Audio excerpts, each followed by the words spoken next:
Good morning, everyone. My name is Jason, and I'm an alcoholic. I'm joined again with Paul Malloy, who's our CEO of Oxford House Incorporated.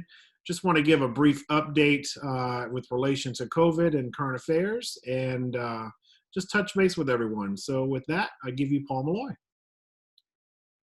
Good morning, Jason. My name is Paul Malloy, and I'm an alcoholic. I think that we have, along with the rest of the nation, survived the initial COVID-19 virus. As states begin to reopen and as our localities begin to reopen and move away from shelter in place, I think all of us need to remind ourselves that social distancing, washing our hands, not coughing in anybody else's face, and all those kinds of things continue to be important. And in most cases, when we're going to be close to other people, put the damn mask on. It's not going to kill you.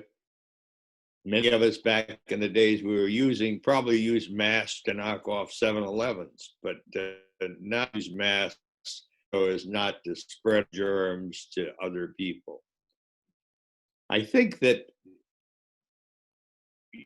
all the houses have done well in coping with the first round of dealing with the virus.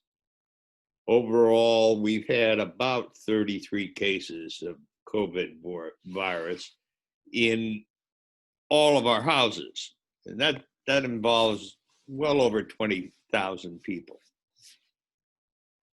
And as far as we know, none of those cases were serious enough to require hospitalization. And as far as we know, each house dealt with the sick person as they would a family member and helped them get food when they needed, helped them isolate, and help the other people in the house not to create a nest of folks with the virus. So we've done a good job on that score. Like all other organizations in America, we have paid a price for the nation being attacked by this terrible virus. From January to date, we've created this year about 133 new Oxford houses. We're always trying to create new Oxford houses so that more newly recovering alcoholics and drug addicts can improve their odds of staying clean and sober. Last year at this time, we had started twice as many. And so as we look at the next 6 months of 2020, I'm hopeful that everybody will use a little extra effort to try to find another house to rent, try to expand the capacity. Right now, we have 2,890 houses. That's something to be proud of because that involves over 23,000 recovery beds. When we look at vacancies on the website, we can see where every vacancy is in America. And we know that most of the beds are full most of the time. And when there's a vacancy, a house is likely to get 3 or 4 applicants for that same vacancy. So we know that the demand is there for more Oxford houses. And we also know that there are many states that have not yet joined in to foster the development of Oxford houses. We invite them to come in. We believe that Oxford House has set a wonderful model for assuring successful recovery.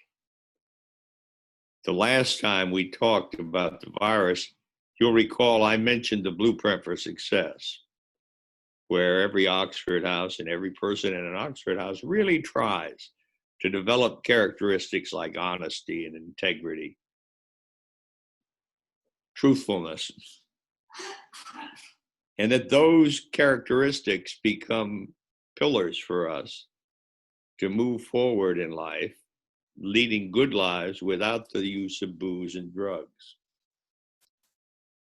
Well, that's an example that I hope all of us will share with our fellow Americans.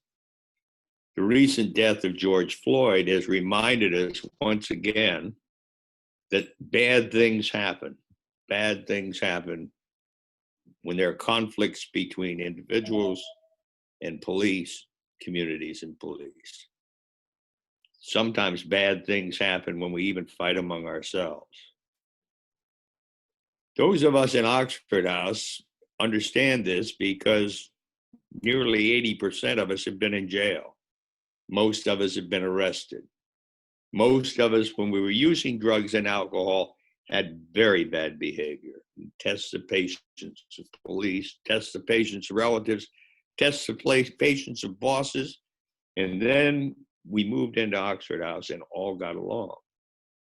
I've been impressed over the last 45 years of Oxford House that we have not had serious problems involving race, sex, anything else involving differences between individuals.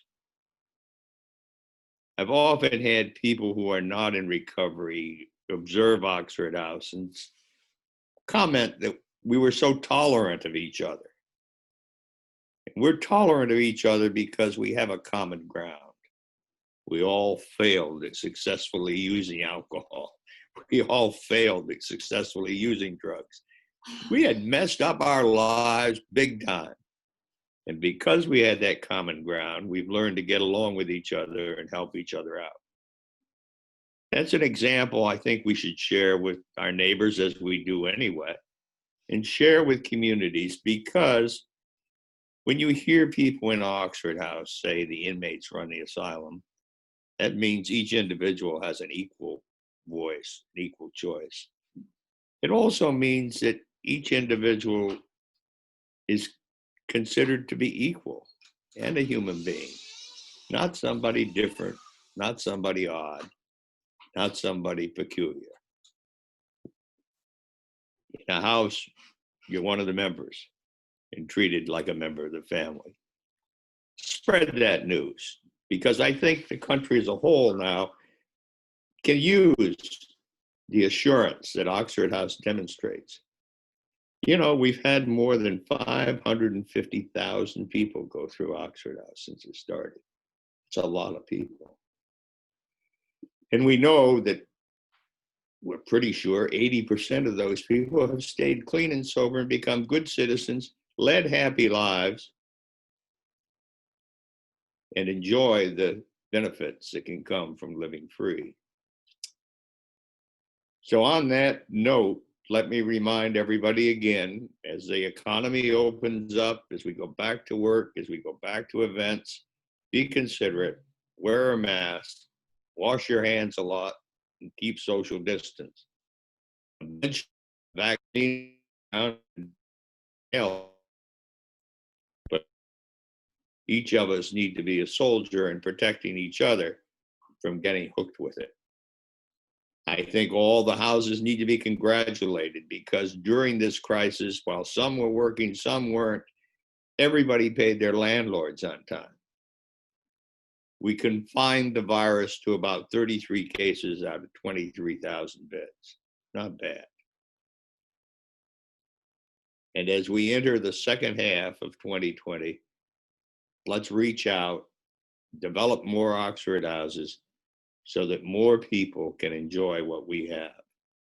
And in the meanwhile, don't be shy about pushing the fact that tolerance, patience, and understanding are good American characteristics that those of us in recovery want to share with everybody, in hopes that everybody shares it with each other. Thanks. Thank you, Paul. Thank you, everyone. Stay safe.